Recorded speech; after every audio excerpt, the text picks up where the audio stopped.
Hoy, isang magandang araw na naman sa ating lahat. Hindi tayo magagawa dito sa ating banso kasi medyo namaga yung kamay ko nung nakaraan, pinapagamot ko pa. Bawal ako humawak ng mga power tools, pare ko, bawal ako gumamit ng mga power tools. Papahingahin ko daw muna yung kamay ko, kaya ayun. Pahinga muna. Na tsempohan naman na hindi pa rin nangyayari yung ating shafting tsaka yung drive wheel na gagamitin natin para dun sa ating banzo, kaya standby na muna siya. Siguro sunod na araw pwede na yung kamay ko. Ayan, nagmaga siya, pare ko. Siguro sa mga susunod na araw baka pwede na, pag medyo magaling na, tapos dumating na yung shafting na hinihintay natin. Ayun, siguro baka sakali maituloy natin itong ating ginagawang tistisan. Ayun. Pero hindi pa rin tayo mawawalan ng upload kasi may inihanda ako para sa inyo, mga pare ko. Kung napapasyal kayo sa mga workshop na furnitures, ganon, o di kaya mga welding shop, makikita nyo tong mga gamit na to.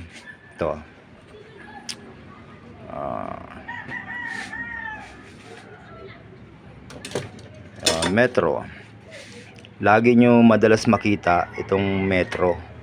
Yan ang una-una nyo makikita sa isang workshop. Tapos syempre steel square, eskwala, steel square. Yan yung mga basic na ginagamit. Triangle, ruler. Ayan, pare ko, ruler. May ruler din tayo. Stainless din siya na ruler. At meron din tayong, bumili ako ng isa, Vernier caliper. Mamaya ipapaliwanag ko sa inyo kung paano gamitin yung Vernier caliper.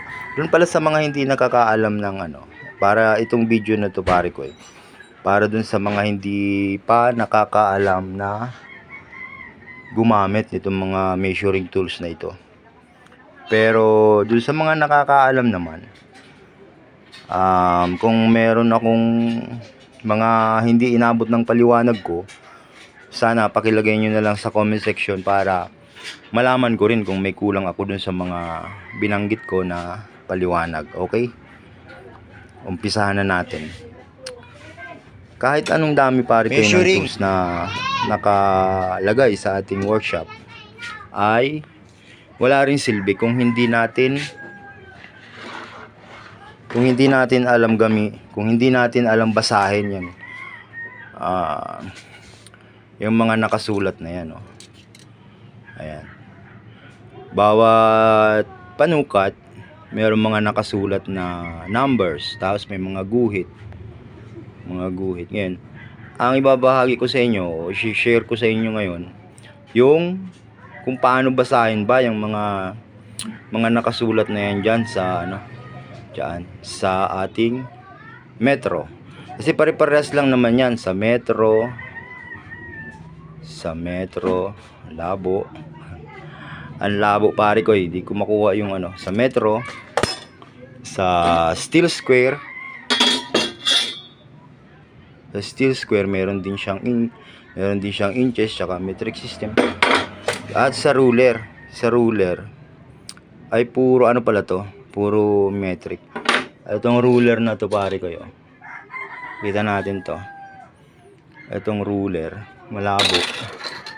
Ito isa, ayan, meron siyang inches, meron siyang English system at metric system. Okay, bago natin ituloy,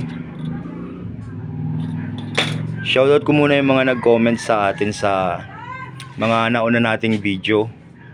Yung mga nag-comments, yung mga nanood, maraming salamat sa inyo. At dun sa mga nag-comment, shoutout sa inyo, si paring Elmer Manlapas, Shout out sa iyo pare ko eh. Si pare ko yung nating Edward Baharo, pareng Kise, si pare Maclean de Loyola, si Dennis Borges ng RA Backyard Breeder, at si Raymond Sales, at si pare ko yung nating Edwin Velasco, at si Master Iboy Susilan, at si Boss Leo de la Cruz. Boss Leo, shoutout sa'yo. At si brother, yung brother natin, si brother Luis Senya.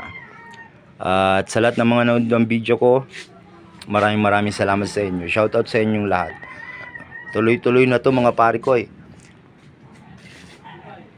Yun yung nakitatanong mga pare ko. Nag-umpisa ako mag-video noon pa, noong mga January 2023. Tapos na higpit yung schedule namin, nag full operation na kami doon sa aking trabaho. Kaya naubusan na ako ng oras, hindi masyadong maluwag yung oras ko. Kaya nagtigil ako ng halos ilang Pero sana kung hindi naghigpit yung oras namin, itutuloy-tuloy ko sana yun. Pero ngayon medyo maluwag na, kaya samahan nyo na lang ako dito sa aking shop. Dito lang tayo magbibideo. Minsan sa labas siguro pag bibili mga materyales, okay. Kasi dito lang, libangan lang, parang habang walang ginagawa, kaysa matulog di ma-high blood pa. Dito na lang. Okay, balik tayo dun sa topic natin. Lahat ng panukat pare ko iisa lang may dalawang klase lang ang nakasulat yan. Sa ibaba ay kakaiba at sa itaas ay kakaiba rin. Okay, ano ba itong kakaiba na ito? Ganito yan pare ko May dalawang sistema ng panukat na ginagamit sa mga workshop. Ito, yung nasa taas, system ay English system. Ito pare ko Itong nasa taas na to, magkahiwalay naman siya, di ba? Ito, saka ito. Itong sa taas na to, ang tawag dyan pare ko ng sistema ng pagsusukat ay English system. English system. Bakit nga ba English system? Ewan ko, siguro nagumpisa sila sa England, kaya English system ang tawag, 'di ba? Ewan ko, siguro lang, baka lang. Basta ang alam ko lang, kaya ko siyang basahin. Hindi ko alam kung saan siya nagumpisa. Ito yung sinasabi natin pare ko na 1 inch, 2 inches, 3 inches, 4 inches, 5 inches,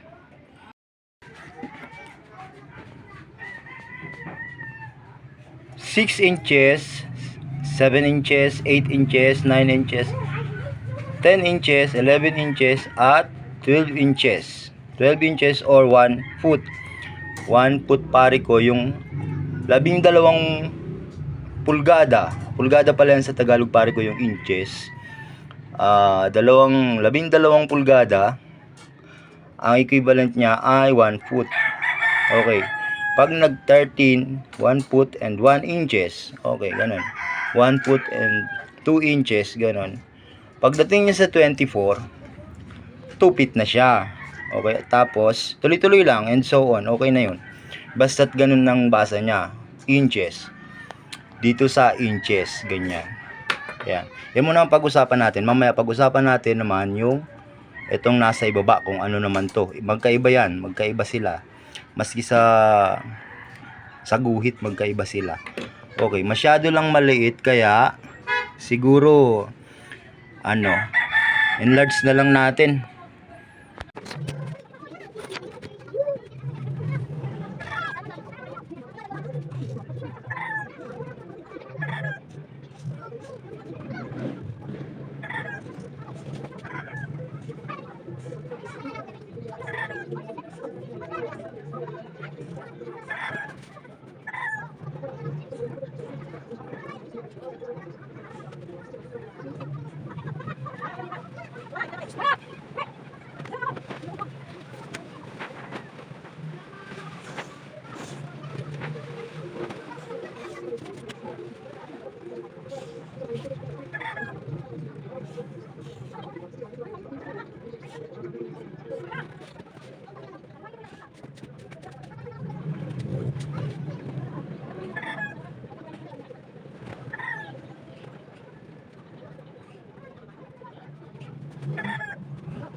At yun.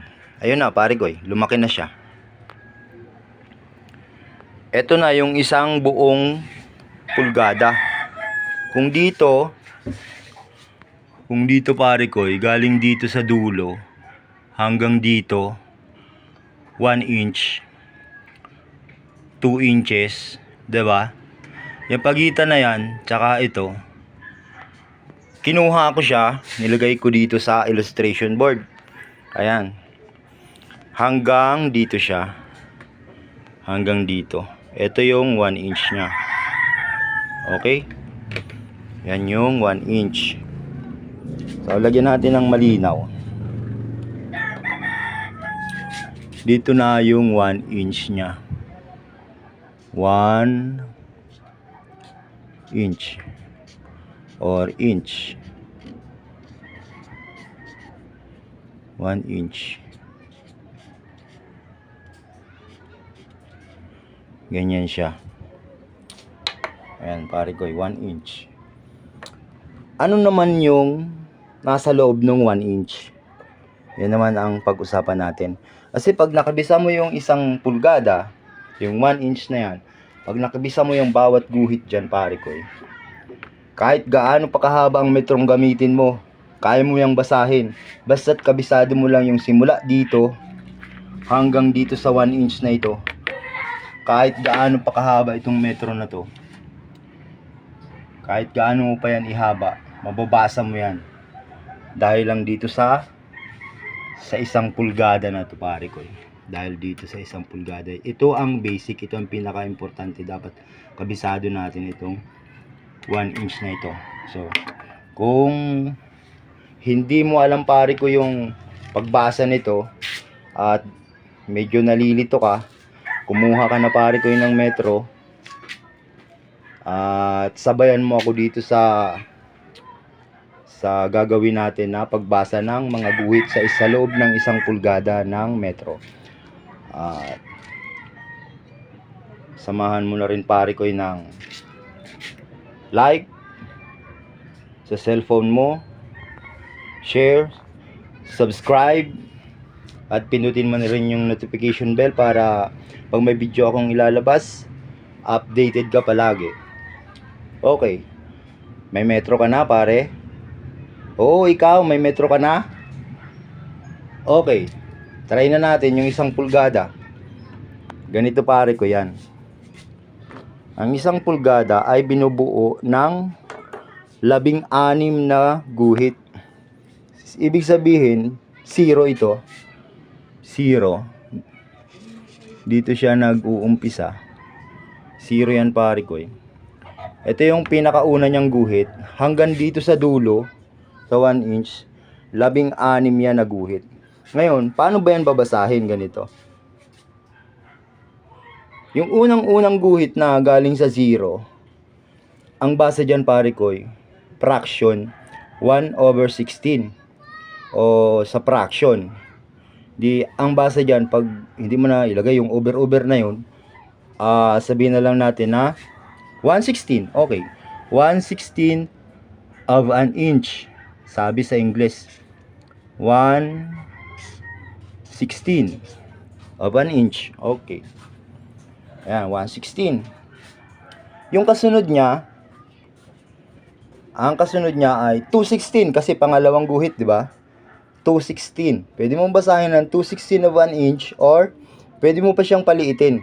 Kasi fraction siya, pwede mo siyang i-divided by 2. Halimbawa, yung 2 divided by 2, ang sagot ay 1. Tapos yung 16 divided by 2, ang sagot ay 8. Diba? Tapos lagyan mo lang siya guhit sa ilalim.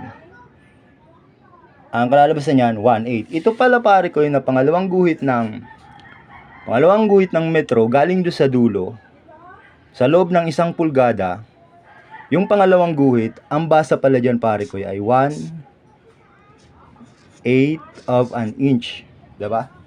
1/8 of an inch. Yan ang basa dyan. At pangalawang guhit. Yung pangatlo naman, pangatlong guhit niya, 'di ba? 1 2, 3. Pangatlong guhit, 316. Hindi mo siya pwedeng i-divide sa sa 2 kasi tawag dito, odd number siya. Wala siyang may remainder siya pag dinivide mo siya sa 2. Kaya babasahin na lang natin siya ng 316. So ito, magiging pala yung pangatlong guhit ay 3/16 of an inch. Ganyan. Oh, 'di ba? Nakukuha nyo? Okay. 3/16 of an inch. Sunod, 4/16. 4/16. 1, 2, 3, 4. 4/16 divided by 2 kasi even number siya, pwede mo siyang reduce to the lowest term sa 4. Pwede mo siya i-divide sa 4. 4 divided by 4 equals 1. As 4 divided by 16, 16 divided by 4 equals 4. Ibig sabihin, yung pang-apat na guhit pala pare ko ay 1/4. 1/4. 1/4 pala yung pang-apat na guhit. O sa English ay quarter of an inch. Yan na. Uubusan na ako ng English. Quarter of an inch. Yon. Ang kasunod na guhit niya ay panglima na. 5/16. Panglima, 1, 2, 3, 4, 5. 5, odd number din siya, kaya hindi siya pwedeng i-divide sa kahit anong number kasi may remainder. Ayan, isusulat na lang natin siya dito sa sunod na guhit, yung panlima, 5/16. Okay, 5/16. Ayan na siya. At dito sa pang-anim na guhit ay 6/16. Yung pang-anim na guhit natin, 6/16. Pwede mo siyang i-divide sa 2 kasi even number siya. Pababain mo pa yung fraction. 6 divided by 2.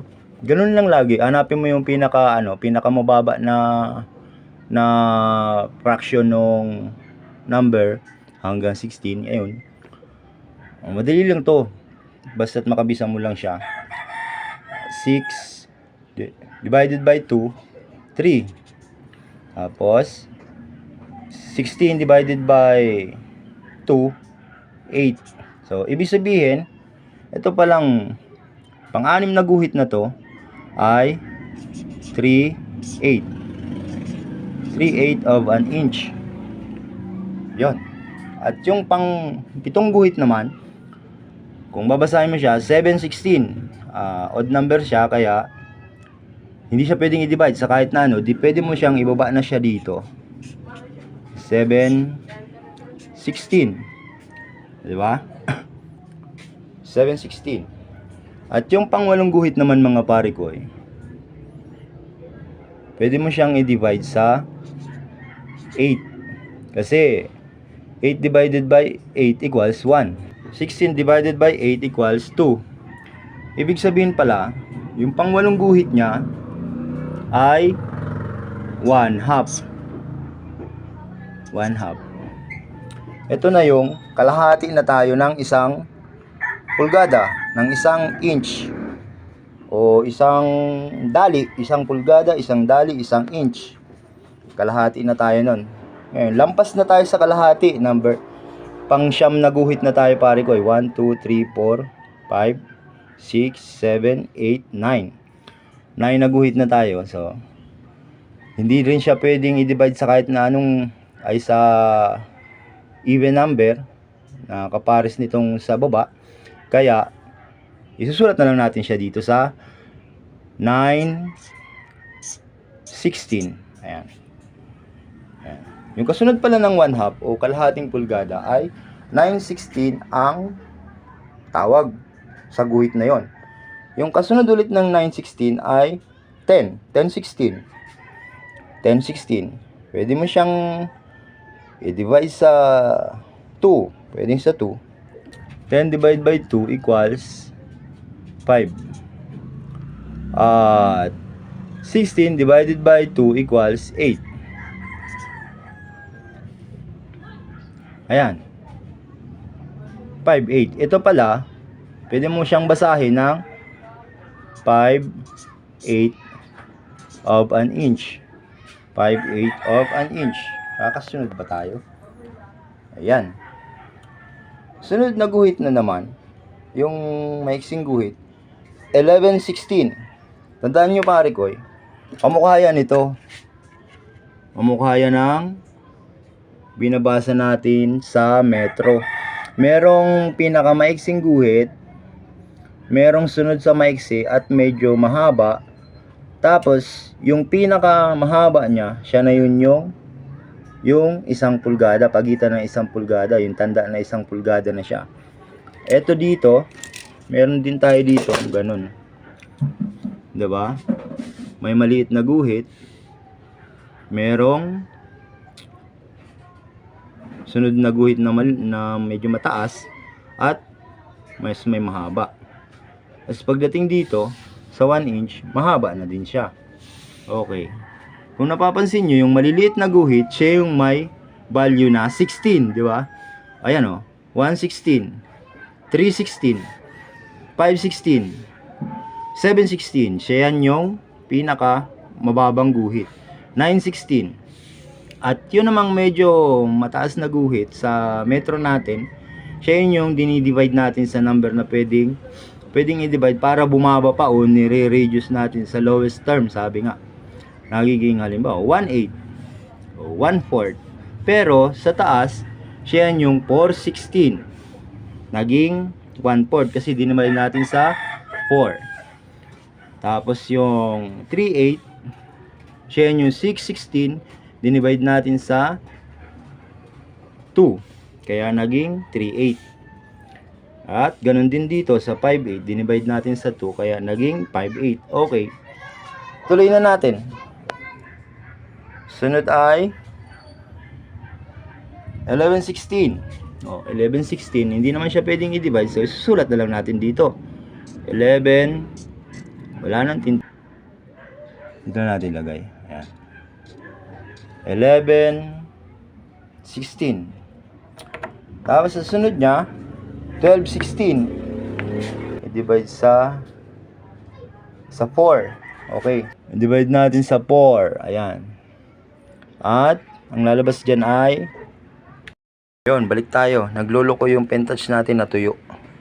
Natuyo yung ating panulat. Yun pala pare ko yun na 12/16. Pag dinivide mo sa 4, ang kalalabasan ay 3/4. 3/4. Sara natin yung pen touch na tutuyo. 3/4 ang equivalent niya. Ang basa, 3/4. Ang sunod naman, 13/16. Okay. 13/16. Hindi natin siya pwede i-divide. So, ilalagay natin dito 13/16. Ayan. 13/16 pare ko. Dapat pala ito laging tatakpan. Ayan. 13/16. Yung kasunod ng 3/4. Di, ang kasunod na naman ng 4 ng 13/16 ay 14/16. 14/16 o dinivide natin sa 2. Divide by 2. 7, 8. Okay. Baba lang natin 7/8. Yon. 7/8 pare ko. Ang kasunod ay 15/16. Lagay lang natin dito 15/16 kasi hindi naman natin siya pwedeng i-divided by. Kaya 15/16 talaga ang base sa kanya. Susunod niya ay 16/16. O di pag dinivide mo na siya sa 16, Ang sagot ay 1. Nakumpleto na natin yung isang buong guhit ng 1 pulgada. Ayan. Ayan siya pare ko yun. Ito lang naman kasi pare ko yung importante, itong 1 pulgada na ito. Itong isang buong 1 pulgada, itong simula sa 116 hanggang 1, 2, 3, 4, 5, 6, 7, 8, 9, 10, 11, 12, 13, 14, 15, 16 hanggang dito. Kasi inuulit-ulit lang yan. Pagdating dito sa metro natin, inuulit lang siya. Ayan. Ganun pa rin yung basa. Kahit makarating siya dito, makarating siya dito sa number 2, ganun pa rin yan. 116, 18, 316, 1/4, ganun. Hanggang makarating siya sa 3, hanggang sa 4, uulitin mo lang din naman yan. Pagdating sa 5, ganun din naman, uulitin mo lang din yan. Hanggang makarating ka sa 12. Pagbasa mo ng 12, 1 foot and 1 inches, ganun. Tuloy-tuloy lang din, wala namang pinagkaiba. Basta ang importante, kabisado natin itong isang buong 1 pulgada. Itong 1 pulgada na to, itong 16 na number na ito, dapat alam natin ito basahin. Galing dito. Yun. Meron pang mas maliliit pang sukat na ginagamit naman pag may mga tolerance na tinatawag, yung pag sa mga machine shop kasi meron pa silang tinatawag ng micrometer, kagaya nito. Ito ang tinatawag ng micrometer. Meron yung sukat na tinatawag na 1/64 of an inch, o di kaya 1/32 of an inch. Habang palaki ng palaki pare ko yung bilang ng number, yung number palaki ng palaki, yung sukat niya paliit ng paliit hanggang kahit pinakamanipis na halimbawa mas manipis pa sa papel, o di kaya ganggabuhok lang, kayang basahin pag meron kang micrometer. Pero hindi naman yun gagamitin dito sa ginagawa kong workshop, kaya hindi na ako kumuha nun. Okay? Hindi naman natin yun masyadong gagamitin sa ating workshop. Ang kinuha ko na lang yung burner caliper. Mamaya paliwanag ko sa inyo kung paano ba ito ginagamit. Dito naman tayo sa etong una. Diba itong una, English system, sabi ko. Ito yan, English system, yung taas. Yung pulgada, yung 1 dali, 1 pulgada, 1 inch, 1 inch. Yan yung taas na yan. Ang tawag pare ko dyan ay English system. At ito namang sa baba niya, ito yung sa baba ay metric system, o yung metro. 1 metro, 1 milimetro, 1 sentimetro. Kung paano yung binabasa ay sa tinatawag na mm, millimeter, centimeter, at meters.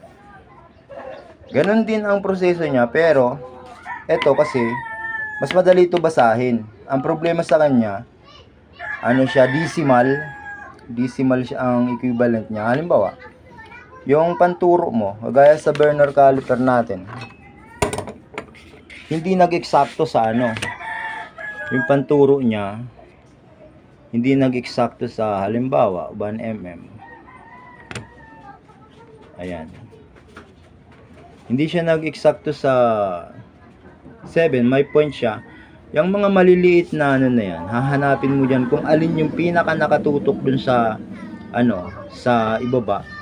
Ito pare ko yun, yung ibaba na yan, yan yung point, siya yung decimal. Halimbawa, hindi siya nag-eksakto dito sa pagsukat mo nung barena, halimbawa barena o drill bit, pagsukat niyan dito at hindi nag-eksakto sa 7, hindi siya eksakto sa 7, medyo may point siya, dito mo yan hahanapin sa baba na ito. Ito yung point na tinatawag na decimal. Ito yung decimal. Halimbawa 6 mm, tsaka may point pa siya na 7, halimbawa 6.7 mm o millimeter. Kasi hindi pa siya centimeter, andito pa siya hindi pa siya dumadating sa 1. Ito yung 1 centimeter. Dito na muna tayo sa malaki, ang hirap dito sa maliit. Okay. Ito yung malaki natin na ginawa. Ito rin, malapit din ito sa 1 pulgada. Kasi ang equivalent ng 1 inch sa metric system ay, kung di ako nagkakamali, 25.4. Yung 1 inch niya, 1 inch. Ang equivalent pala niyan sa kung di ako nagkakamali ha, sa metric system o sa milimetro o sa sentimetro ay yung 1 pulgada ay 25.4 mm. Ayan, yan ang equivalent ng isang. Pero kung mali ako mga pare ko, paki-comment na lang po tabi sa comment section para malaman ko rin na hindi pala tama yung paliwanag ko. Okay, thank you. Yan po ang equivalent ng 1 inch sa millimeter o milimetro, 25.4 millimeter. At umpisa na natin pagbasa ng millimeter. Okay. Ito kasing number 1 na to, galing sa 0, parang katapat lang din ng sa inches sa English system. Ito yung 0 niya. Halimbawa, oo. Ayun yung 0 niya.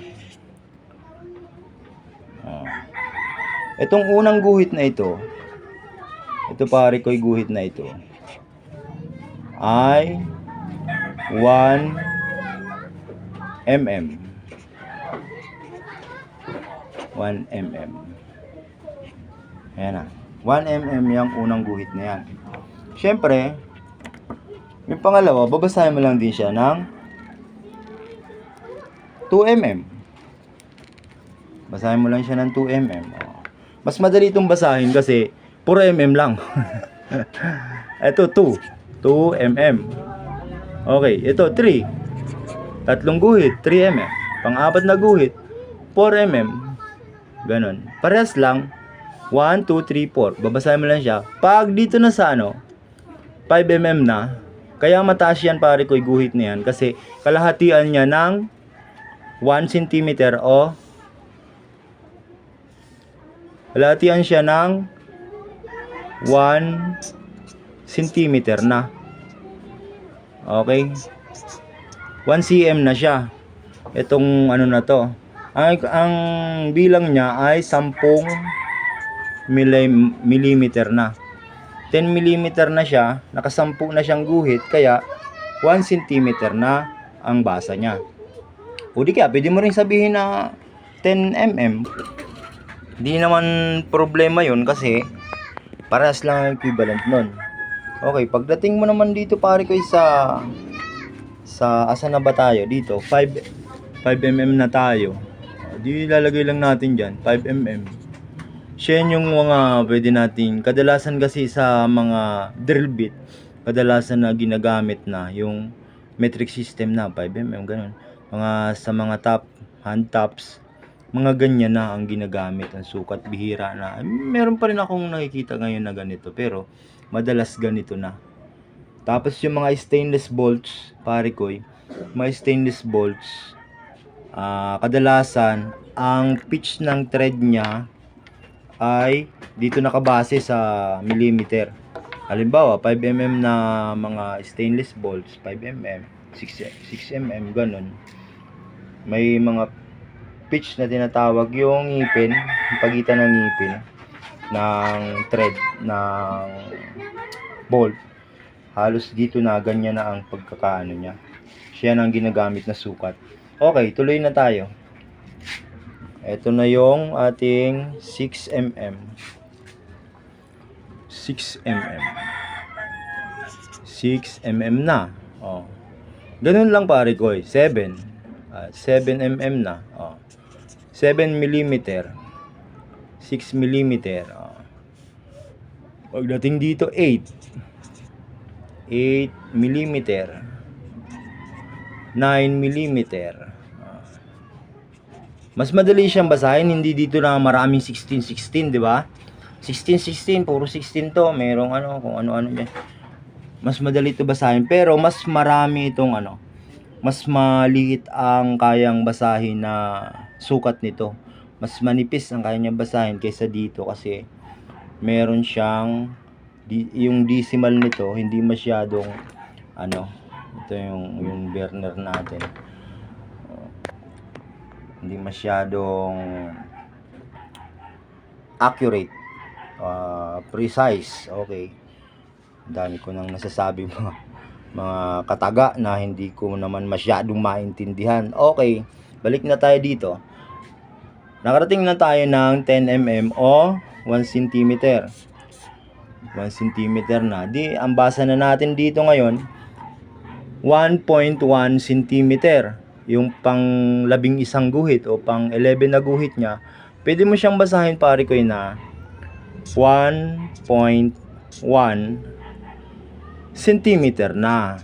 Hindi na siya millimeter kasi lumampas ka na sa 10 mm o 1 centimeter. Lumampas ka na dyan sa matayog na yan na guhit. Nagkaroon na siya ng tawag dito. Meron na siyang point.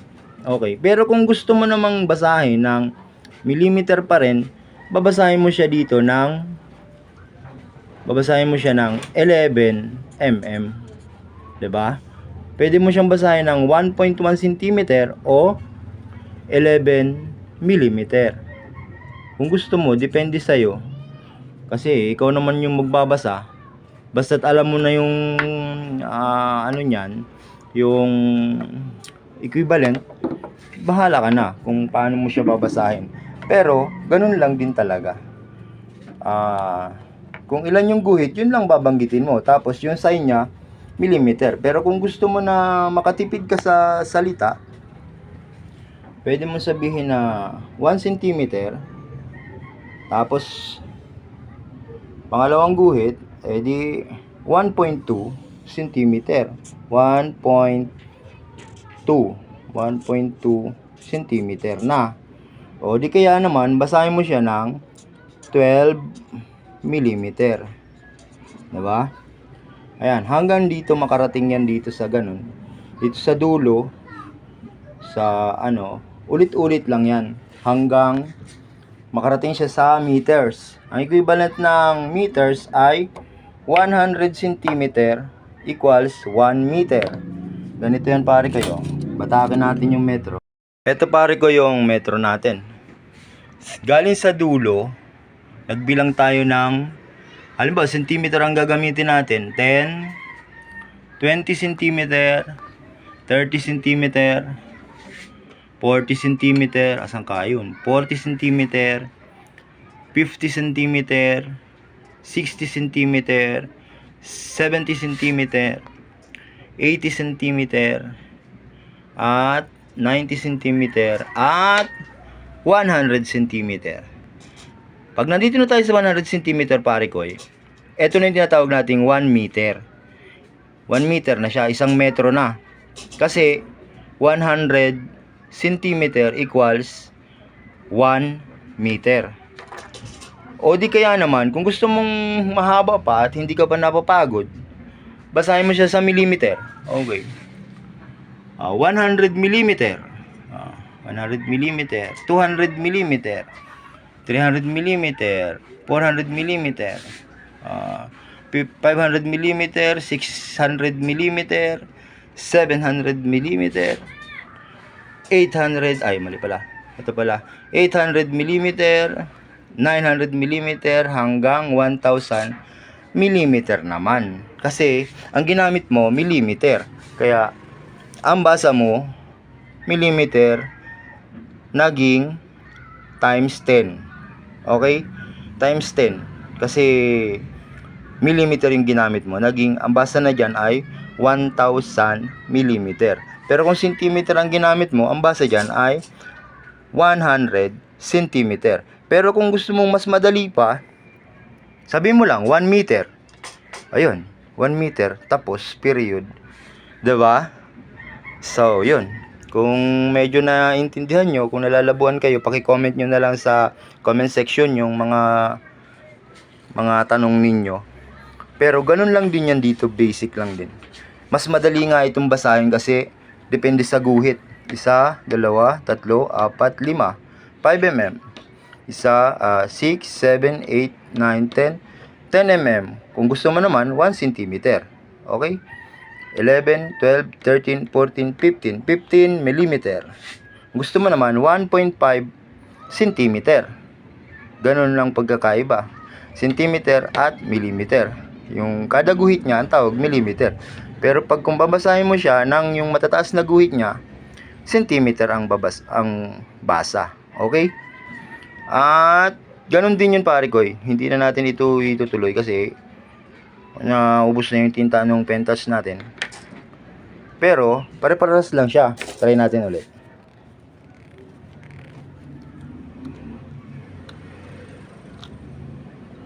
Natin kung meron pa. Ulatin dito sa 12. Di ang kasunod niya ay 13 millimeter. Or babasahin mo siya ay 1.3 centimeter na. Okay? Kasi may point na, may decimal na. 14 millimeter. Dito naman 1.4 cm na, centimeter. Okay? Pag dito sa 5, 15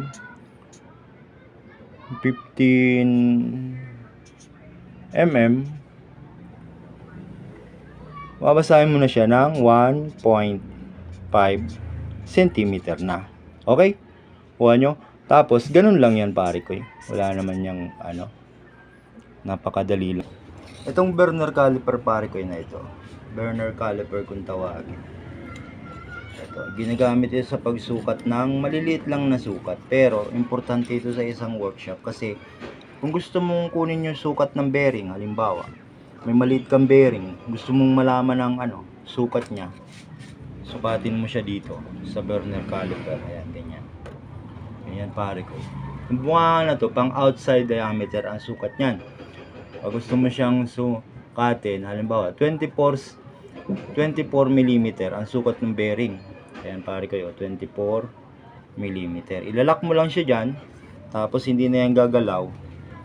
Tapos basahin mo na, ganyan. Ayan 24 mm. Tama ba? Okay. Yung outside diameter pare ko ng bearing na sinukat natin ay 24 mm. At kung gusto mo naman pare ko na malaman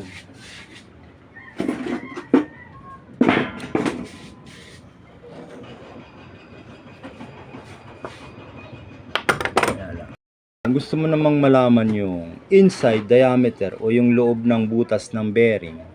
Halimbawa, lalagyan mo siya ng shafting sa loob. Lalagyan mo siya ng tuhog. Susukatin mo yung laki ng butas. Ito naman pare ko yung gagamitin mo. Ito. Yung parang sungay niya. Yan Ito naman pare ko yung gagamitin mo pansukat. Ito. Sa loob, inside diameter ang tawag yan. Sa loob niya. Yung loob niya ang susukatin mo. Ayan. Ngayon, ilalak mo lang siya dito para makita natin yung sukat ng hindi pala. 7.6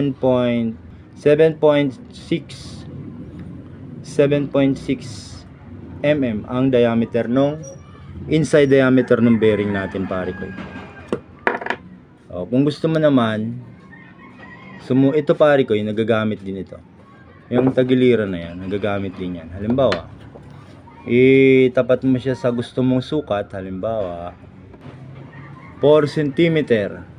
Ayan, nakatutok siya sa 4 cm o 40 mm. Ngayon, kung gusto mo siya pare ko na hindi pa bago-bago yung sukat mo at nakalak naman yan. Halimbawa, meron kang workpiece na susukatin na ang gusto mo ay 40 mm o 4 cm, ganyan. Idikit mo lang siya doon sa gilid ng workpiece mo pare ko, ganyan. Dikit mo lang siya doon sa gilid ng workpiece mo. Ganyan. Yung pinakagilid, oh, babangga siya dyan. Babangga. Tapos, guhitan mo na siya.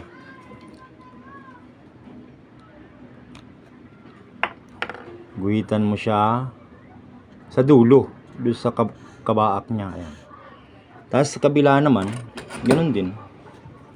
O, bangga mo siya dyan. O. Nakuha mo na yung sentro. Diba? Ayan yung sentro niya. Parehas 40 ang pagitan galing sa gilid ng corner. Ayan.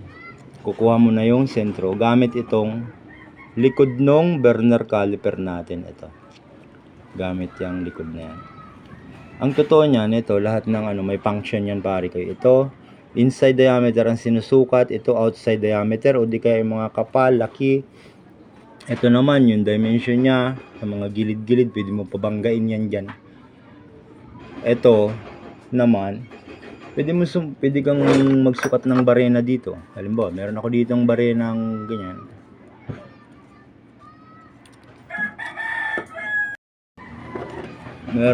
Meron tayo ditong barena, may malaki. Katin mo lang siya. Ganyan. Kung saan yung hindi siya sumasabit. Yung relax lang yung ano niya. Yung swabe lang yung pag inikot mo yung barena ay di siya masyado mahigpit, di masyado maluwag. Siya na yun yung sukat nung laki ng barena. Madalas dito tayo nagsusukat, hindi dito. Kasi kadalasan pag luma na yung barena, kinakain na yan ng chop. Wala na sa hindi na natin malalaman yung totoong sukat ng barena. Pero meron din pag mga bago pa, may nakalagay yan dyan kung ilan talaga ang sukat niya, kung gaano ang laki ng butas niya. Pero pag wala na, sinusukat na lang natin siya dito sa panganong barena, sa gilid na ganyan. Yan. At ito ang ginagamit natin, itong jaw. Inside diameter, outside diameter ng buhok ng mga kailangan natin ng workpiece natin. Meron pang isang pangsukat ito na nagagamit din. Ito yung tinatawag na deep gauge, pare ko. Ito, nakikita mo itong sa likod na to. Yan. Pag ginalaw-galaw mo siya, sumasama yung na yan, stick, parang stick. Ayan o. Sumasama yan. Pag gumagalaw siya, sumasama yan. Precise din siya dito. Yung pinaka dulo niya, pantay din yan dyan. Tapos, pag gumalaw siya, nagre-read out din siya dito sa harap. Ayun ako. Diba nakikita nyo? Kapag gumagalaw itong ulo niya, ito. Sumasama tong na to, parang stick. Ayan o. Sumasama siya. Diba? Ang tawag dyan pare ko ay deep gauge. Kung gusto mong magsukat ng lalim ng ng butas o lalim ng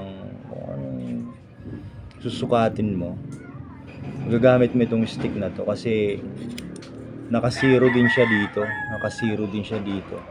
Babasin nyo gumagalaw din yung hulihan niya kapag ginagalaw ko itong ulo niya. Ito. Ayan o. Kaya, ang tawag dyan pare ko ay deep gauge. Ganito. Halimbawa, meron kang gusto sukatin. Ito. May butas siya dyan. Gusto mong malaman yung lalim ng butas. Ganito lang pare ko yun. Halimbawa, ganyan. Ganyan. Tapos papalapatin mo lang yung yan o. Palalapatin mo lang siya pare ko yun ng ganyan. Malalaman mo na yung lalim ng butas. Kaya siya deep gauge. Ayan.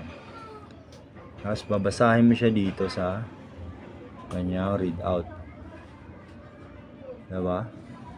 Yun ang trabaho nitong burner caliper na ito. Limitado lang yung kaya niyang sukatin, pero marami siyang pamamaraan na pwedeng gamitin na hindi kaya ng metro o ng eskwela o ng ruler. Hindi siya kayang sukatin ng mga ito. Ang nakakagawa lang ay itong burner caliper. Kaya importante din ito pare ko yung burner caliper natin dito sa ating workshop, kasi pag magsusukat tayo ng butas, pag magsusukat tayo ng barena, pag magsusukat tayo ng halimbawa pandawel na mga pin, dowel sa kahoy, yung mga pasak, mga ano, o di kaya gagawa tayo ng dovetail, kailangan natin ng sukat nung kung gaano kalaki yung bala ng dovetail na gagamitin natin. Susukatin natin itong burner caliper natin. Kagaya nito, ito yung ito yung guide bearing nung ating banso. Hindi ko siya magagawa kung wala akong panukat na accurate na kagaya nito, na eksakto, kasi may clearance pare ko yung pagitan ng bearing na yan. Ang pagitan na yan halos 0.05 mm lang o kalahating milimetro lang ang pagitan. Kapag napalaki yan, yung talim ng ating banso papalag na, gagalaw na siya. Dapat eksakto lang. Sinukat ko lang siya, tapos nilagyan ko ng allowance gamit itong burner caliper. Saka ako siya binutasan. Ayan. Makikita nyo, may butas siya dyan.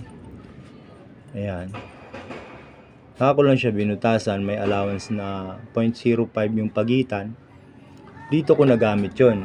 Dito ko nakuha nung ginamit ko to. Pero kung ginamit ko ay metro o di kaya ruler, di ko yun makukuha, yung pagitan natin ng butas. Kaya importante din ang burner caliper sa ating munting workshop. Okay, salamat sa panonood. Sana nagustuhan nyo ang aking mahabang video. Huwag nyo kalimutan mag-like, share,